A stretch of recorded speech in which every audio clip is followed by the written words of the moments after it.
February 4ರಂದು 7 ಕೋಟಿ ಮೈಲಾರಲಿಂಗೇಶ್ವರ ಸುಕ್ಷೇತ್ರದಲ್ಲಿ ವಾರ್ಷಿಕ ಕಾರ್ಣಿಕೋತ್ಸವ ಸಂಭ್ರಮ.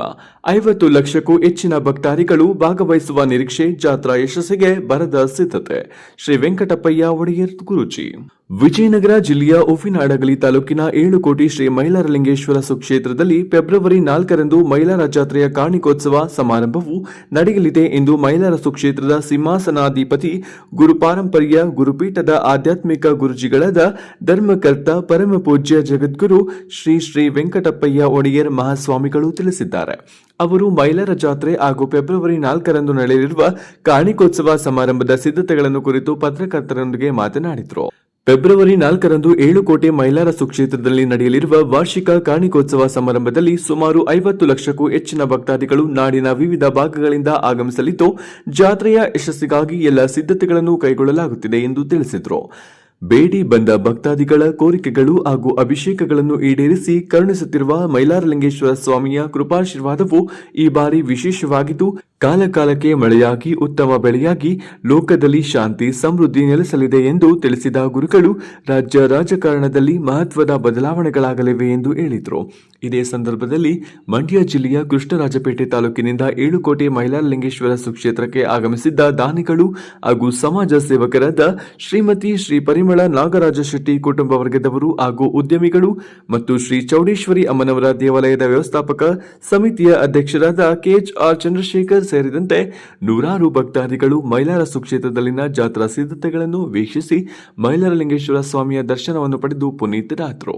ವರದಿ ಡಾಕ್ಟರ್ KR ನೀಲಕಂಠ, ಕೃಷ್ಣರಾಜಪೇಟೆ, ಮಂಡ್ಯ.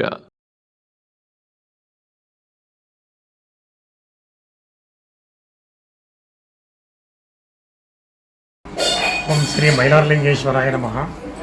ಪ್ರತಿ ವರ್ಷದ ಪದ್ಧತಿಯಂತೆ ವಿಜಯನಗರ ಜಿಲ್ಲೆ ಹೂವಿನಹಡಗಲಿ ತಾಲೂಕಿನ ತುಂಗಭದ್ರಾ ನದಿ ತೀರದಲ್ಲಿ ಬರತಕ್ಕಂಥ ಮೈಲಾರ ಕ್ಷೇತ್ರ ಇದು ಒಂದು ಪುಣ್ಯಕ್ಷೇತ್ರ. ಇದು ಎಲ್ಲ ಮಾನವರನ್ನು ಎಲ್ಲ ಜಾತಿ ವರ್ಗ ಭೇದ ಪಂಥ ಇಲ್ಲದೇ ಕೈ ಬೀಸಿ ಕರೀತಕ್ಕಂಥ ಕ್ಷೇತ್ರ ಯಾವುದಾದ್ರು ಇದ್ದರೆ ಅದು ಮೈಲಾರ ಕ್ಷೇತ್ರ. ಇಲ್ಲಿ ಪ್ರತಿ ವರ್ಷ ಕಾರ್ಣಿಕೋತ್ಸವ ಆಗುತ್ತೆ. ಈ ವರ್ಷ 2026ನೇ ವರ್ಷದ ಕಾರ್ಣಿಕೋತ್ಸವದಲ್ಲಿ 4ನೇ ತಾರೀಕು 2ನೇ ತಿಂಗಳು 2026ರಂದು ಸಂಜೆ 5:30 ಶ್ರೀಮನ್ ಮಹಾಕಪಿಲ ಮುನಿ ಕಲಿ ಮೈಲಾರ ಸಿಂಹಾಸನಾಧಿಪತಿಗಳಾಗಿರ್ತಕ್ಕಂಥ ಒಡೆಯರವರ ಒಂದು ಆಶೀರ್ವಾದ, ಭಂಡಾರ ಆಶೀರ್ವಾದ ಮುಖಾಂತರ ಹೊರವಯ್ಯನವರು ಕಾರ್ಣಿಕವನ್ನು ನುಡಿತಾರೆ. ಈ ವರ್ಷ ಆ ದಿನ ಶುಭ ದಿನದಂದು ನುಡಿತಕ್ಕಂಥದ್ದು. ಅದನ್ನು ಕೇಳಲಿಕ್ಕಾಗಿಯೇ ಇಲ್ಲಿ ಲಕ್ಷಾಂತರ ಜನ ಈ ವರ್ಷ ಆಗಮಿಸ್ತಾ ಇದ್ದಾರೆ. ಸುಮಾರು ಈ ವರ್ಷ ಒಂದು 50 ಲಕ್ಷ ಜನ ಬರ್ತಕ್ಕಂಥ ನಿರೀಕ್ಷಣೆ ಇದೆ.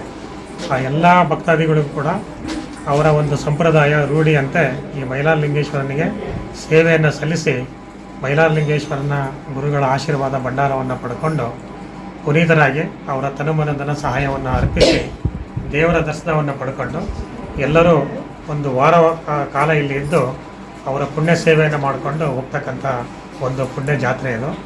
ಈ ಜಾತ್ರೆಯಲ್ಲಿ ರೈತಾಪಿ ವರ್ಗದವರೇ ಹೆಚ್ಚಾಗಿ ಸೇರ್ತಾರೆ. ಕೂಲಿ ನಾಲಿ ಮಾಡ್ತಕ್ಕಂಥ ಸದ್ಭಕ್ತರು ಇಲ್ಲಿ ಬರ್ತಕ್ಕಂಥವರು ಭಕ್ತಿಪೂರ್ವಕವಾಗಿ ಕ್ಷೇತ್ರಕ್ಕೆ ಬರ್ತಾರೆ. ಇಲ್ಲಿ ಮೈಲಾರಲಿಂಗನ ವಾಡಿಕೆ ಏನಂತಂದರೆ, ಭಕ್ತಿಯಿಂದ ಬಂದಿರತಕ್ಕಂಥವರಿಗೆ ಅವನು ಮೊದಲು ಅವನು ಆದ್ಯತೆ ಕೊಡ್ತಾನೆ. ಅವರಿಗೆ ಆಶೀರ್ವಾದ ಮಾಡಿ ತಥಾಸ್ತು ಅಂತಕ್ಕಂಥ ಪುಣ್ಯಕ್ಷೇತ್ರ ಇದು. ಅಂಥ ದೇವರು ಮಹಾಮಹಿಮ ಮೈಲಾರಲಿಂಗೇಶ್ವರ. ಇಲ್ಲಿ ಆಡಂಬರದಿಂದ ಬರ್ತಕ್ಕಂಥ ಪದ್ಧತಿ ಈ ಕ್ಷೇತ್ರದಲ್ಲಿ ಇಲ್ಲ. ಆದ್ದರಿಂದ ಇಲ್ಲಿ ಬರ್ತಕ್ಕಂಥ 7 ಕೋಟಿ ಭಕ್ತರು ಕೂಡ ಅವರು ನಿಷ್ಠೆಯಿಂದ ಭಕ್ತಿಯಿಂದ ಶ್ರದ್ಧಾಪೂರ್ವಕವಾಗಿ ಬಂದು ತಮ್ಮ ಭಕ್ತಿಯನ್ನು ಅರ್ಪಿಸಿ ಹೋಗ್ತಕ್ಕಂಥ ಪುಣ್ಯಕ್ಷೇತ್ರ ಮೈಲಾರ ಅಂತಕ್ಕಂಥದ್ದು ಹೇಳೋಕ್ಕೆ ನಮಗೆ ಭಾಳ ಹೆಮ್ಮೆ ಆಗ್ತಾ ಇದೆ. ಅದರ ಒಂದು ಕಪಿಲ ಮುನಿ ಪೀಠದ ಗುರುಗಳಾಗಿ ಇವತ್ತು ನಾವು 50 ಲಕ್ಷ ಜನರಿಗೂ ಭಂಡಾರ ಆಶೀರ್ವಾದವನ್ನು ಮಾಡೋದಕ್ಕೆ ನಾವೆಲ್ಲ ಸಿದ್ಧತೆಯನ್ನು ಮಾಡಿಕೊಂಡಿದ್ದೇವೆ. ಜಿಲ್ಲಾ ಆಡಳಿತ ಕೂಡ ಬರ್ತಕ್ಕಂಥ ಎಲ್ಲ ಸದ್ಭಕ್ತರಿಗೂ ಮೂಲಭೂತ ಸೌಕರ್ಯಗಳನ್ನು ಒದಗಿಸಿ ಅವರಿಗೆ ಬರ್ತಕ್ಕಂಥ ಎಲ್ಲ ಭಕ್ತಾದಿಗಳಿಗೂ ಯಾವುದೇ ಕುಂದುಕೊರತೆಗಳಾಗದ ಹಾಗೆ ಈ ಜಾತ್ರೆಯಲ್ಲಿ ವ್ಯವಸ್ಥೆಯನ್ನು ಮಾಡಿದ್ದಾರೆ. ತಾವೆಲ್ಲ ಸದ್ಭಕ್ತರು ಆಗಮಿಸಿ ದೇವರ ದರ್ಶನವನ್ನು ಪಡಿಬೇಕಂತ ಹೇಳಿ ಈ ಮುಖಾಂತರ ನಾವು ಕೇಳ್ಕೊಳ್ತಾ ಇದ್ದೀವಿ.